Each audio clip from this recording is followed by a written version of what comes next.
Where does your self-worth come from? Our guest today is Jane Boulware. She is a global business leader and former Microsoft VP, and she's the author of the book Worthy, which, if you're looking on the screen, I can have it here. It is so good. I had such a pleasure reading it and listening to it. I had the Audible version as well, and it's amazing.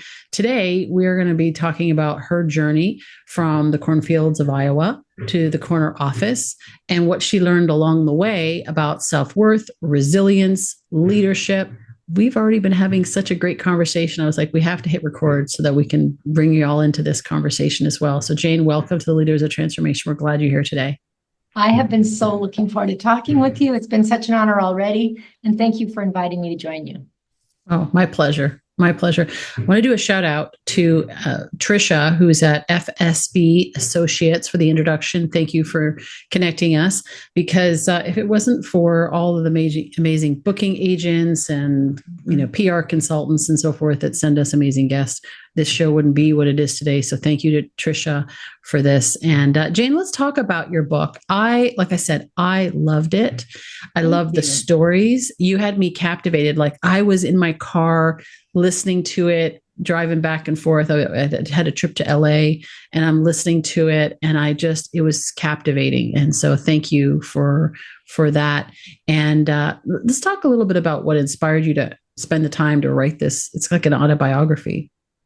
It is. I mean, it's a collection of 50 stories, and I didn't intend to actually write a book. I promised to write down my stories. And in the process of doing that, it became a book that someone then passed on to a publishing company, and the ball rolled from there. But the genesis of it is, yes, I was born the fourth kid in a one-bedroom house and made it all the way to the top executive at Microsoft. But it's not a rags to riches story. And that's why it's called Worthy. But if you look at the book, the un is crossed off, because it's so much about undoing the uns in your life that limit you, the circumstances, the people, the voices that keep you small, rather than help you identify, claim, feel, and acknowledge your worth. I left Microsoft and checked my calendar before I left. And at the time that I'd left Microsoft, I was meeting with about 27 different people, mostly women, for mentoring or coaching or coffee or whatever. And regardless of their level, whether they were the most senior level within Microsoft or a newbie, they all were experiencing many of the same things. They were experiencing imposter syndrome, unsure about their capabilities, about how, comparing themselves and all of those things. And oftentimes I just needed to reflect to them what they already knew or were accomplishing or had accomplished, so that they acknowledged that within themselves. And so I wrote the book as much as anything to communicate that there's no secret sauce, that you don't get to a certain level and have everything all figured out, and that it's okay not to know. It's okay to make mistakes. It's okay to fail and to begin again and again and again. That's the human experience. So a lot of what I wanted to share with people is not how to get to the corner office, but what I had learned about starting again, and about failure, and about resilience along the way. And how, in fact, by beginning again and making those failures and acknowledging and learning, that is, in fact, how I got the critical skills that I needed to be successful personally and professionally. Yeah. Well, I thought it was so fun because you were telling stories about, like, as you were growing up and some of the things that you were doing, and this tenacity that you had, and, just like, I'm going to figure it out. And, how that, like you said, that helped you to develop the critical skills. What are some of those skills? And yes, I know that every strength taken to an extreme can become a weakness, and we can wear ourselves out. And, we were already talking about that before starting this recording, is that, like, this whole grinding it out and hustle and grind, like this mindset that's what's supposed to be. That's how what success is, which is not true. And yet there are some good qualities of, like, that tenacity that, for sure, I'm going to figure this out. And it doesn't matter, like, you talked about in your book about the fact that you're not the first person necessarily that was offered the job, but you were the last. So talk a little bit about that. I was often not the first person to be offered a job, but I was always the last. And the truth is, I took a lot of jobs that other people just didn't want. They were too risky. They were too not glamorous enough. They didn't think that they were conventional in terms of on that ladder, that corporate ladder of success. And yet when I was offered those jobs, I was like, yeah, I can do it. And almost every time I felt like I wasn't qualified. I felt like, oh my gosh, this is such a stretch. I felt like Gumby. I felt like I was always trying to catch up and learn what I thought other people knew, because that's kind of what we project, right? That we've got it figured out. Yeah. But again, the thing I've learned is that it's really important to say yes to opportunities, unless you know that it's not right for you. If you're afraid, say yes, you will grow into it. And oftentimes I always answered with, somebody would say, do you know how to do that? Have you had this experience? I would say, not yet.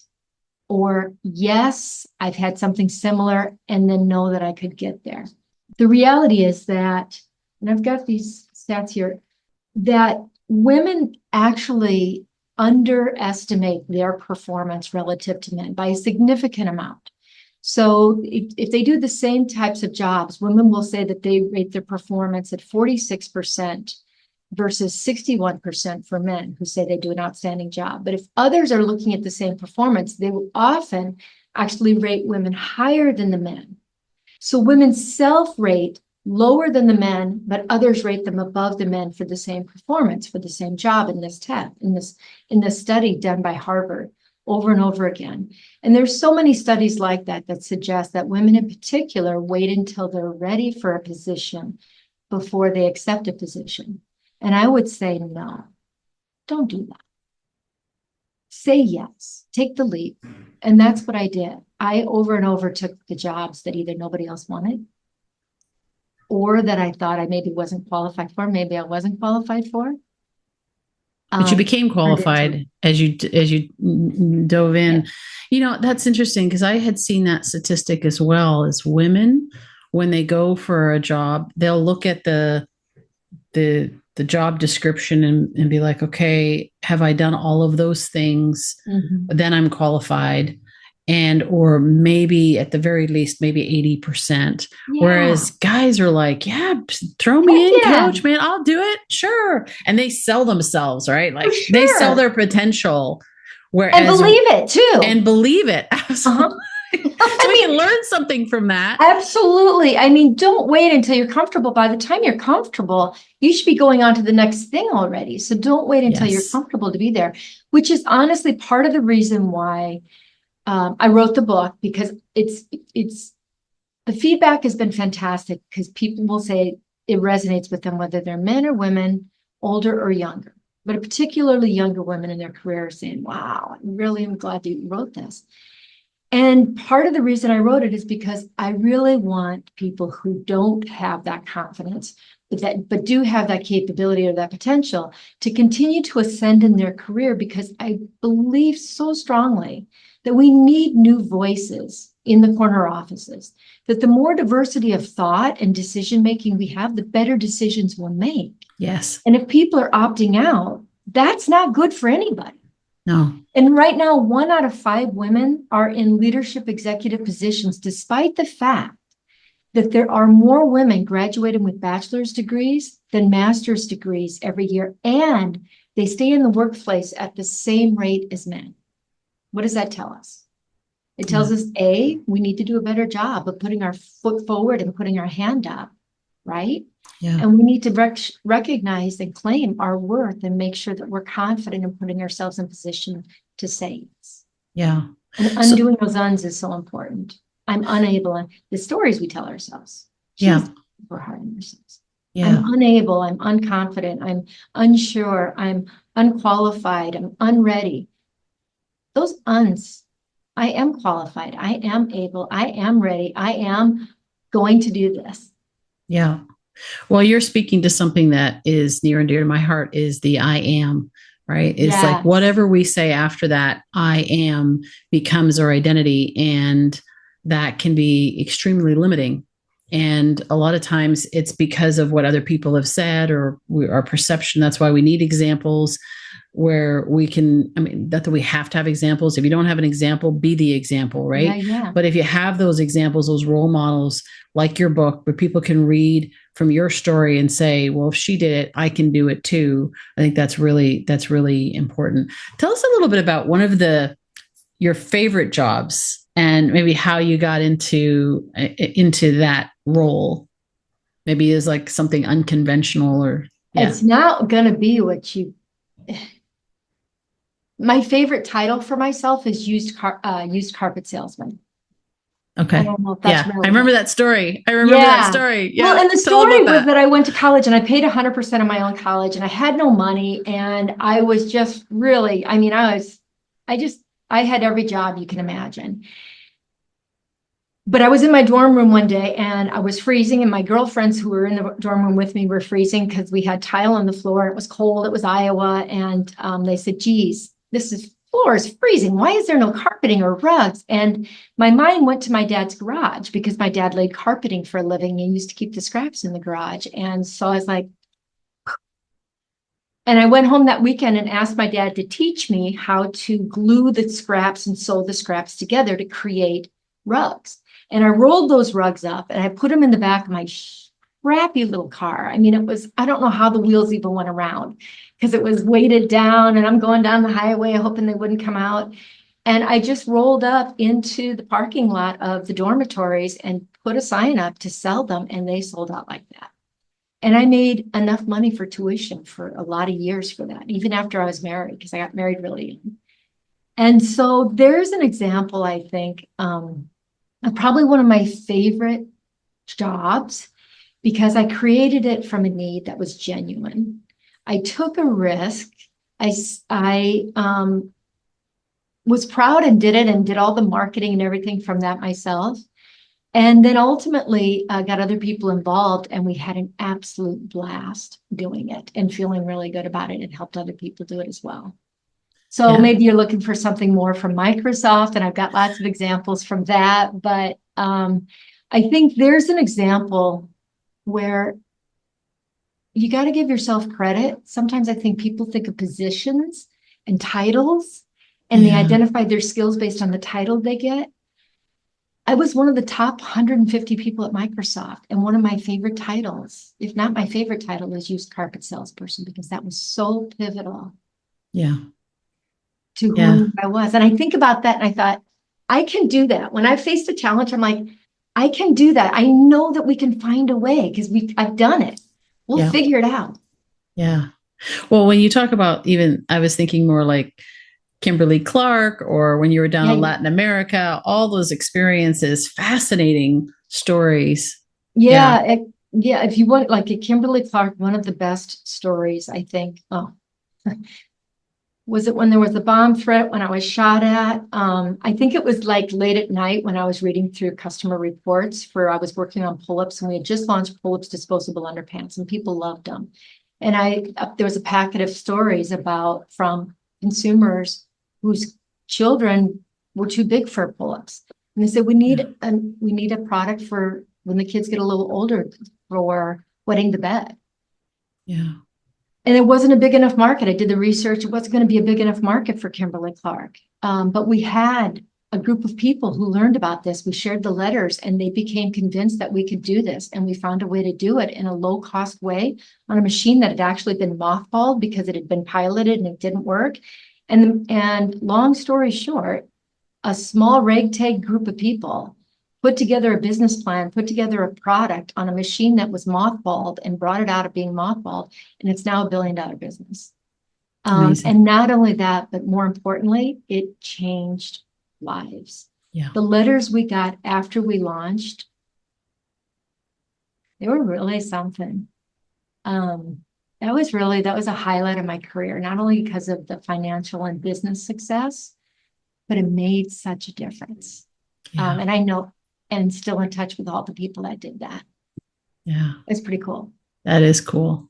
Well, you know what? Business is really, I always say business is just a vehicle for us to create value in the marketplace, to solve a problem, to fill a Yeah, need in the marketplace. And that's really what it's about. And I think we forget that yeah, when we get into reports and profit sharing and stakeholders and what everybody's expectations are and just the day-to-day thing. But I loved that story where you shared that. And again, it's the same principle, right? Carpet sales, same thing here. It's like, what, there's a problem, there's a need, yeah, how do we solve it?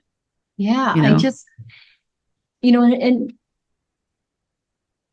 fortunately, Kimberly Clark had such a great culture that they let us take the lead on that and they let us try it. And it turned out to be so exceptional. And it's really when people take a risk, and especially when you take a risk on someone else. I was offered a job in South America when I was 30 years old, 31 years old. I had a 1.5-year-old child, and the job was in charge of Latin American operations, all the marketing and so on for it. And it would have been for the 16 countries America, or south of the US. I lived in Neenah, Wisconsin at the time. I think I had never used a passport. I'd never been overseas. I'd only seen the ocean a few times at this point, having come from Iowa. And I was offered a job for Latin American operations. And I was like, I have a 1.5-year-old child. My husband works in Wisconsin, with here. I don't speak Spanish. I am a woman, and that's a very machismo culture. And I'm what? Like, thanks, but are you sure you got the right door? And it was actually my husband and my husband, we went for a walk, who said, if we say no to opportunities now because they scare us, let's talk about, instead of why not, let's talk about what if. What would it take? What would it look like? And there's an example of a job where I said yes. I was not the first person offered the role, but I was the last, and I took it, and it changed my life. Changed my life. The doors it opens, the view, the just the way I looked at the world was so different after that experience than before. I didn't know what I didn't know. And I made a lot of mistakes. Oh boy, did I make a lot. I even flew into the wrong place. Again, a story in the book. But it was a really great experience. And had someone not taken a risk on me, supported me and said, I think you can do it, even when I didn't think I could. And then me saying, I can find a way, and my husband supporting me and enabling us to do it together, it was a great experience. Yeah. And having your spouse support you, I think, is such an important thing, your family to support you in that process. It's one of the things that I saw throughout the whole book is your husband being so supportive in the midst of all of this, you know, you're working You long really, hours and fully committed to the work and so forth. But yeah, all these challenges, raising kids in the process of this. What was your greatest challenge? I mean, we can talk about Microsoft, but even maybe before then, what was your greatest challenge that you had to face, and how did you overcome that? I don't think I knew how to ask for or have permission to ask for help. Um, Okay. Growing up, it was an every man for himself situation in our family. Everybody Mm, pitched in, but it wasn't, it wasn't like the Waltons where everybody was working hard and we was, hey, Jim Bob or whatever. It was, if you can do it, do it. If you're gonna, even when I told my dad I was going to go to college, he kind of scoffed at me. But it was one of those, well, if you can find a way to do it, don't know why you'd want to, but okay. And so it was very much I have to figure it out myself. I have to pull myself from my bootstraps. If it's going to be, it's on to me, that all that stuff. Right. mm, And so I always felt a little bit unworthy, a little bit like a fraud. And I often was that kid that came from very blue collar means. I didn't have multi-generational wealth. I had never seen the ocean till I was 27. Since I hadn't seen a town bigger than 10,000 people till I was a teenager. And so I didn't want to let other people in and see how afraid I was. And I think that held me back because I didn't ask for help. I didn't know that it was okay to ask for help. I didn't know it was okay to acknowledge that I didn't know something. And once I failed enough, and at Microsoft and others, but when I got to Kimberly-Clark, I started to realize that my differences were really good. Yeah. They made me, that I thought a little bit differently. My background was a little bit different. Everybody's different, and that's okay. And then I started to open up and ask for help. And that's when, when I learned to do that, things changed for me. But until then, I started to take on some practices that were really self-destructive. And I put in the book, I talked about my eating disorder and how I would try to numb myself, which I think a lot of people do, whether it's alcohol or drugs or whatever. My numbing agent of choice was bulimia. And it was in the process of addressing that I realized it was okay to get help and ask for help. Yeah. And that changed my leadership style. And ultimately that changed, I think, a trajectory for much greater success than if I'd have tried to do it on my own. How did it change your leadership style? Oh, it's influenced my life in so many ways. It changed my leadership style because I couldn't hide anymore. If the more I tried to hide something, it's you're only as healthy as your secrets. And in the process of asking for help, I, in essence, said, and have a skill that I don't know. Will you share that with me? Will you bring that to bear on the business or on the problem or with me? And it ain't, and all of a sudden I realized all these people, once I invited them, had these skills that I didn't see because I was so caught up in protecting my own self that I flipped and started to realize it wasn't about making myself better. It was about making others better. And I know that sounds trite. I get it. But I didn't have to have all the answers. I knew that they did, essentially. Yeah. I took the business. I became the leader of the Windows business in the US and was given 4 days notice that I was assigned to that. And I came to Microsoft without a technical background. I came as a marketer and a business person, not as a technologist.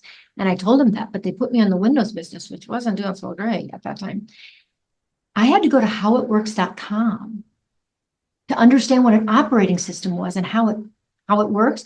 Like Windows for Dummies, I read it. I was still dumb. I didn't get it.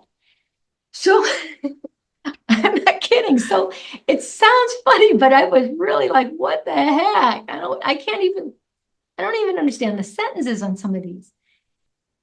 So I went to the business and I said, you guys know so much more than I do about this business, but I know how to build businesses and I know how to build people. And I'll give you what I got if you give me what you got. And that's how overcoming my eating disorder and getting the help that I needed and changed my thinking is that it didn't have to be about me by myself. And I think as we talk about this idea of worthiness and self-worth, I think a lot of us think we have to know it all. We're really proving it to ourselves that we are worthy of that position. And it's interesting because I'm hearing in your stories and from reading your book is that your worthiness, your self-worth didn't come necessarily from the accomplishments. It came from recognizing that, yes, you could figure it out and you'll put the effort in, but really from actually collaboration and realizing, as I forget who it was, one of our guests said this, like, I'm everything that I am, I'm everything that I'm not. And I'm okay with that. Yeah.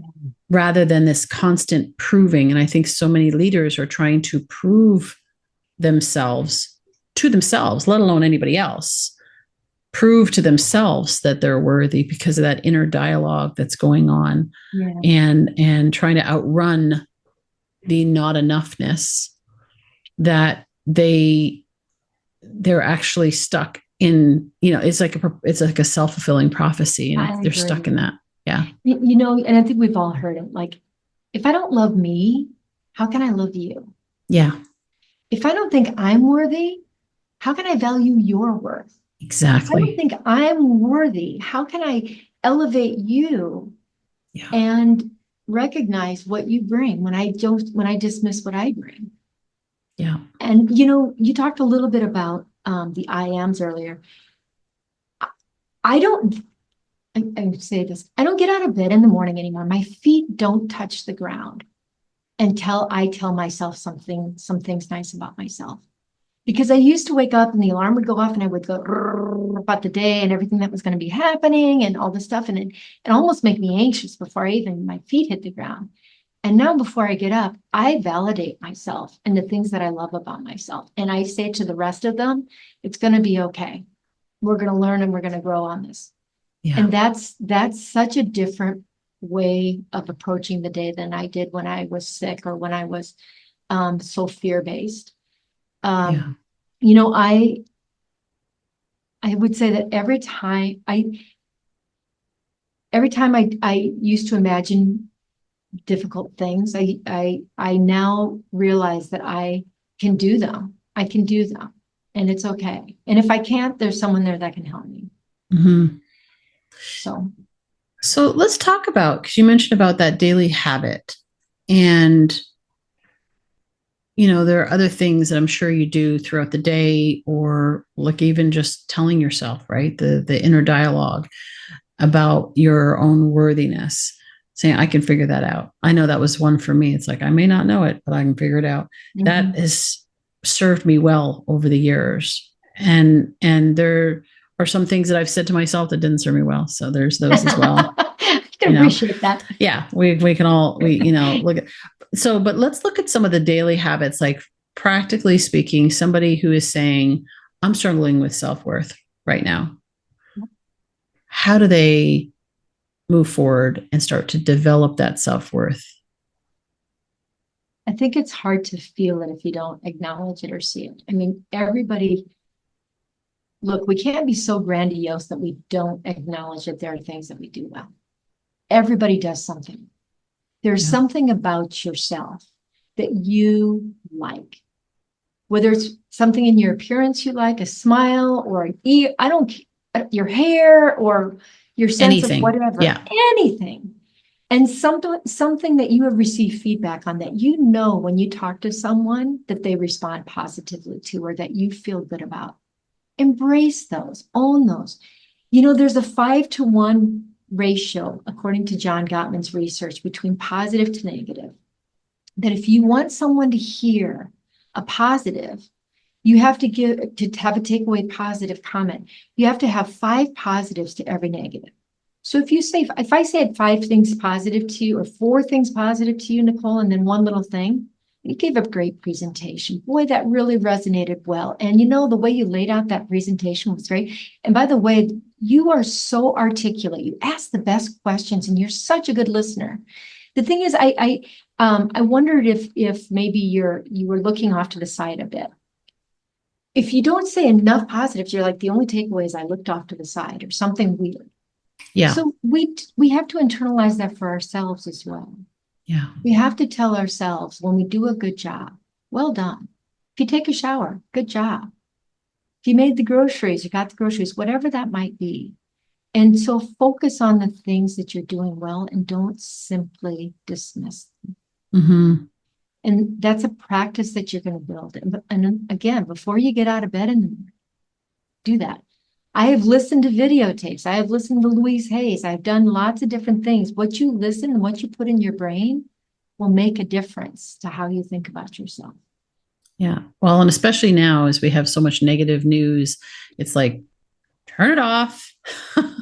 There's so much fear. And that fear is that external. It's like you're taking it on. And if you're an empath, as I am, and you pick up that energy, it's like, it is so heavy. So I think you got to also realize, like what I'm hearing from you is you got to filter and you got to recognize what's yours and what's not yours in that process as well. But that inner voice is, I think most of us, unless we have been made aware of it, do not recognize that internal dialogue is going all the time. There's a young man that I had mentored I've been like, I've known him for 15 years now. When I first started working with him, and I kind of introduced him, we were doing some business coaching, but then we got quickly into life coaching, and I introduced him to this idea that there was this little voice in his head that was talking to him, and he said,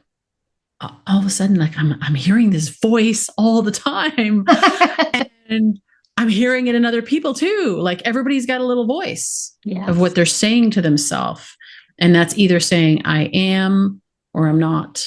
And and so what you're saying is so simple, but yet so important, so necessary, because without that, it doesn't matter what anybody else says to you. It's going to bounce off if you don't allow it to come through. Yeah. And to do that, you have to acknowledge it yourself, within yourself. I have a gratitude journal. It's a 5-minute gratitude journal. I do it every morning. I do it every night. And one of the things that sometimes I have to do is I usually do my gratitudes about other things that happen during the day. I started doing my gratitudes about myself. Yes. Not about other people, not about what happened to me, although sometimes I do. I started doing my gratitudes about myself. And it was a way for me to capture what I'll say, what I loved about myself. It's a bit of a capture it and be grateful, because not all that stuff exactly comes from you, right? And it's really easy for us to be grateful for things out there, or see something and acknowledge beauty out there or in others. Good, keep doing that. But by gosh, don't overlook the gratitude about what you have and what you possess and what you've created and what you've worked on and what you achieved. Be proud of that. As women, we dismiss that so much. Yes. And there's so much energy we give away without even acknowledging that we've done that and we've done a good thing. Yeah. I make it a practice of smiling at people, especially when I get groceries or I go for a walk and I know that's so dorky, but it makes a difference. I feel like I'm giving a gift. And in the process of doing that, I just feel better. Smiling makes me feel better. And in the process of doing that, it reinforces what's good about myself. And one of those 4 qualities that I want for myself is positivity. How can I be positive if I'm not giving it away? Yeah. And if you're not giving it to yourself. And giving it to myself. Interesting. You were talking about that gratitude exercise, because I teach my clients this gratitude exercise, and about 95% of the time when I just give them the exercise to do it, and they come back and they tell me, okay, here are the 10 things that I was grateful for each day this last week.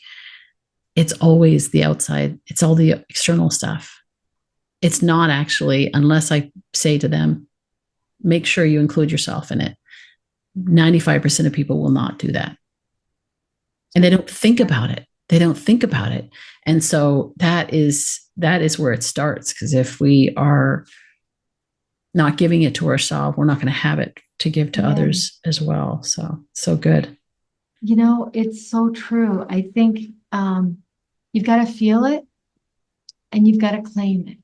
Yeah. And I think if you don't claim your own worth, I mean, I talked a bit, I went through so many doggone titles for this book.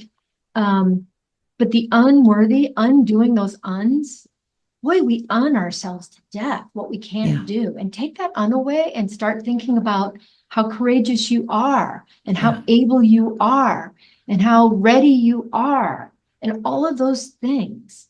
And you will, that makes a huge difference. And maybe it's a small thing, but it'll grow. I really genuinely believe that. Yeah. And one other thing I'll say is, when I was mentoring or I've been told a lot, I want to be fearless like you. I want your secret sauce, Jane. I want your secret. There's no secret sauce. I want to be fearless like you. And that used to make me feel really good. Like I'd be like, oh, yes, I'm a fearless leader. What a crock of crap. I'm just going to say, I don't even try to be fearless anymore. Hearing that makes me feel uncomfortable. I just want to fear less. That's good. And I am now afraid of not being afraid. Because when I'm uncomfortable, a little bit afraid, a little bit, when I'm uncomfortable, I'm stretching, I'm growing, I'm outside my comfort zone. I am doing something that is going to make me bigger than I was before. Uh, and I don't want to be small. I don't want to stay in my place and stay in my comfort zone. So I don't want to be fearless. I want to fear less. And I want to be enough fearful that it pushes me outside of my comfort zone and gets me experiences that help me to be a better person that I might not otherwise have done. Yeah. I love that. I love that. Yeah. I think if we're not afraid of it at all, then we're in our comfort zone. Yeah. And that goes back we're not to the growing. leadership and being the kind of leader that maybe is authentic to you, that may be bucking the culture a little bit, or a job that maybe nobody else wants, but that's going to stretch and grow you. And that's maybe a little bit of a leap of faith, and that's okay. Yeah. That's good. Failing forward. Right. So Yeah. Talk about your vision with this book. You wrote it, you are giving all the proceeds away. So as we wrap up, just going to share what you hope to accomplish with this book from that perspective, with the Boys and Girls Club. And I'm real involved in the Boys and Girls Clubs. And the reason for that is when I was in high school, I didn't have a lot of guidance. I didn't have a lot of positive, you can do this kind of people in my life, except a gnarly old nun who asked me what I was going to be or what I was going to do after college or after high school. And I didn't have a good answer. And she said that she helped me get a scholarship. It was just $320 to go to college, but it was validation that I was college material. It was the reinforcement that someone believed in me, and it was translating encouragement into action. And I think the Boys and Girls Club does that for kids. It just does.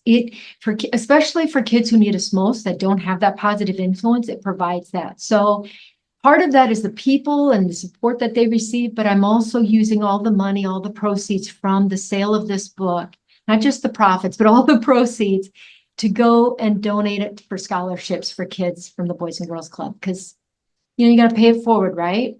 Yeah. And I'm at a place I'm grateful in my life that I work to make a living, and now I get to work to make a difference. And this book is my opportunity to help do that. Yeah. That's so good. Well, I'm going to suggest we leave it there, and we recommend that people go get a copy of your book and maybe get a couple. We're getting very close here. Holidays are here, and by the time this is going to be released.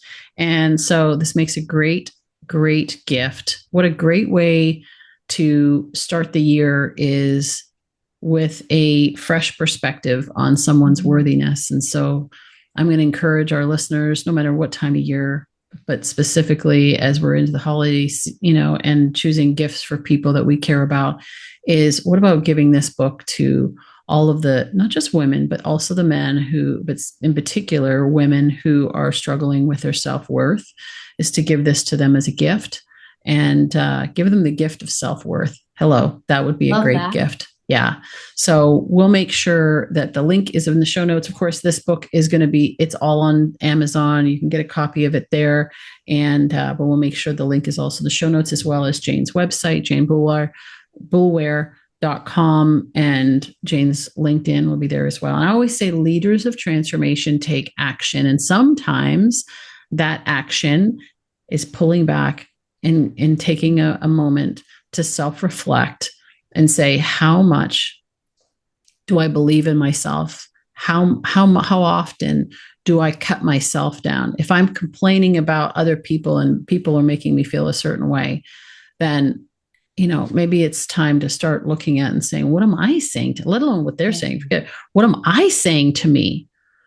And, and I also believe that, which is probably a whole other podcast in itself, is that we also teach people how to treat us. And so, there is a bit of that as well, but I encourage you to self-reflect and sit there and say, well, what are you saying to yourself every day?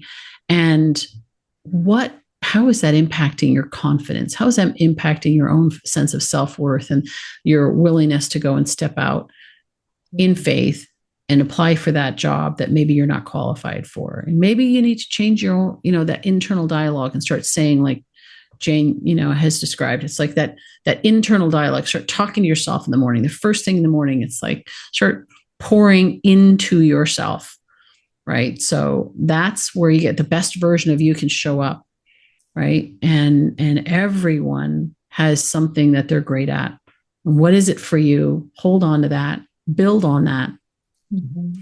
And that's what it takes. Like the transformation, we talk about leaders of transformation. Transformation begins within us, right? Yes. Be transformed by the renewing of our minds. We have to renew our minds so we can be transformed. And then we can be the transformers that transform others. So I encourage you to do that. And Jane, again, thank you for being here. Oh, I so enjoyed talking with you, Nicole. And thank you again for having me on the podcast. Likewise. Such a great podcast. So thank you. I appreciate it. Yeah. And thank you to our listeners and viewers. Again, appreciate you being here. Hope you enjoyed it and we're inspired. And look forward to seeing you next week. We've got another guest that we'll have next week, and just continue this journey of creating transformation, making a difference in the world, and helping you to become the leader of transformation that you're capable of being. So have a great day. We'll look forward to seeing you next week.